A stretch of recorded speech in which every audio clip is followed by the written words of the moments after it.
So, hello everyone. So, sa video naman na ito, ang i-discuss ko is yung interval estimate for population mean when the population standard deviation is unknown.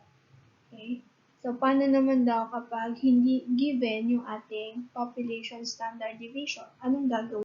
Okay, so kapag hindi naman daw given yung ating population standard deviation, it must be estimated by using S, which is the standard deviation of the sample.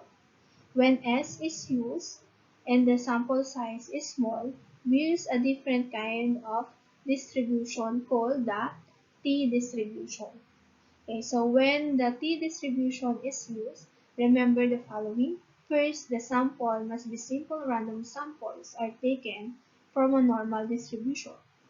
Then second, the statistic t is equal to sample mean minus the population mean all over the sample standard deviation over square root of n.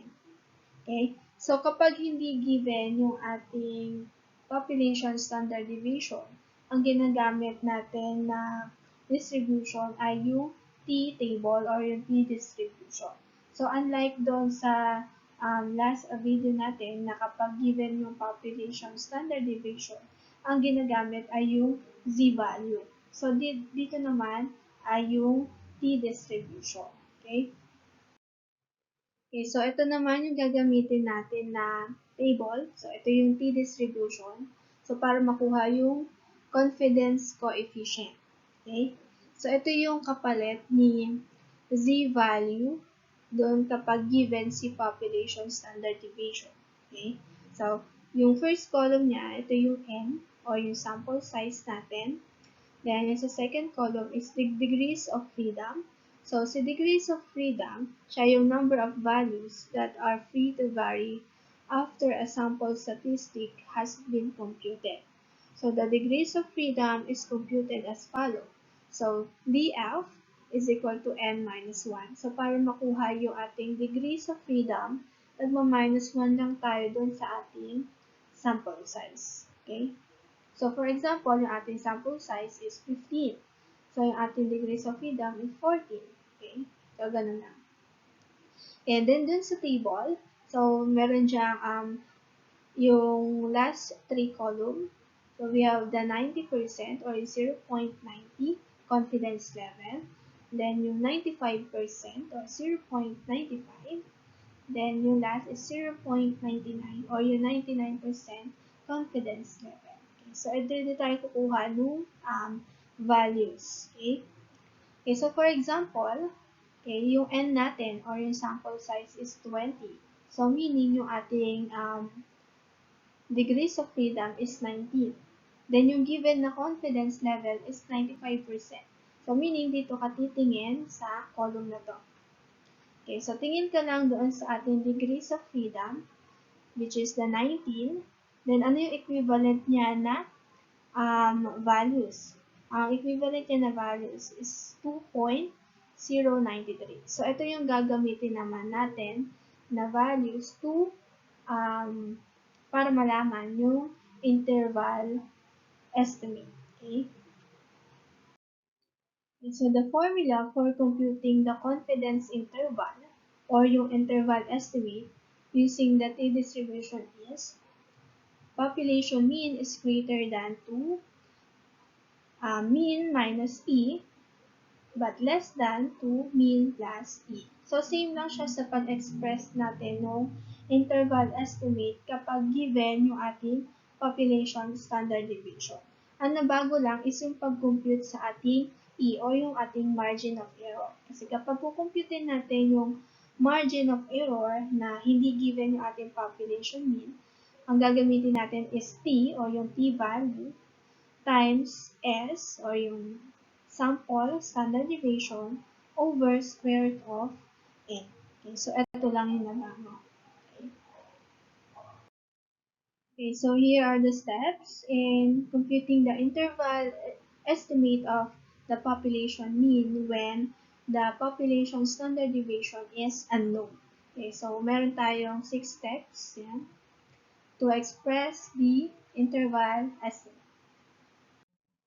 Okay, now let's have an example. Rochelle wants to know the mean of all entering trainees in a boot camp.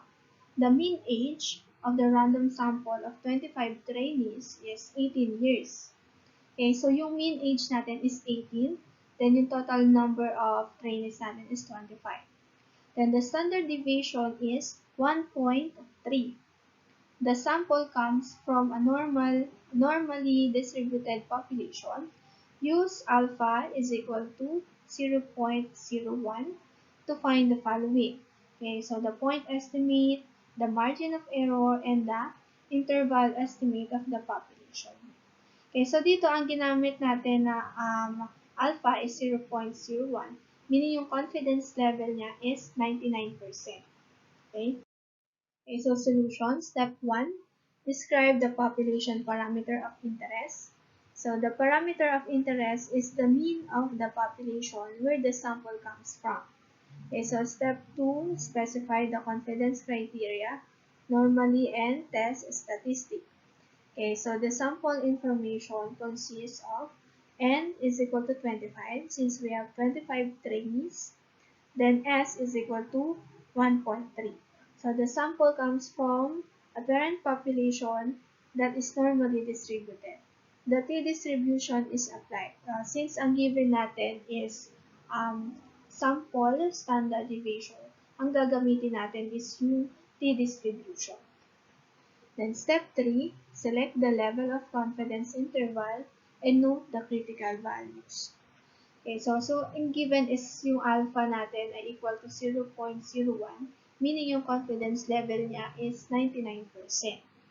Then the DF or yung degrees of freedom is 24. So paano nakuha yung degrees of freedom? N minus 1 lang. Yung N natin is 25 minus 1, that is 24. Then yung equivalent na critical values ng ating degrees of freedom is 2.797.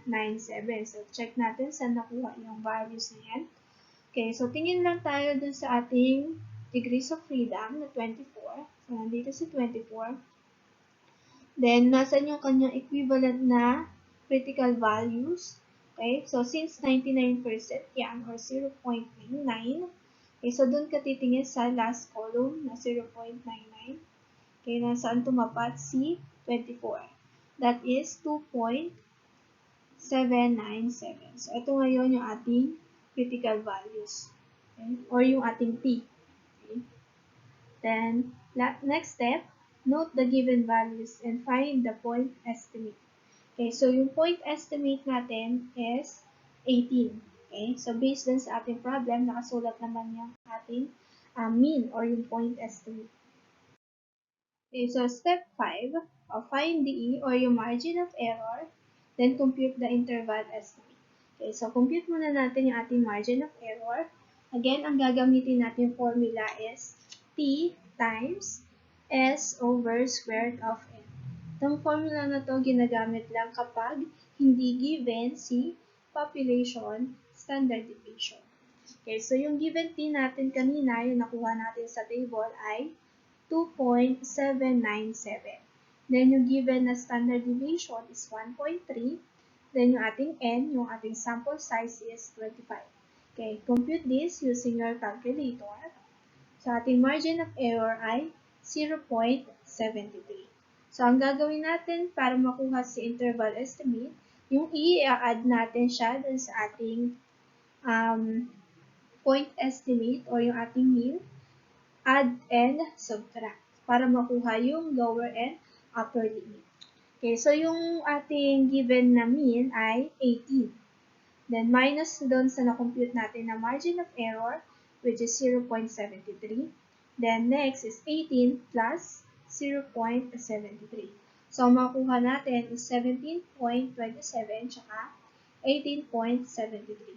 Meaning, yung ating population mean ay nasa between 17.27 and 18.73.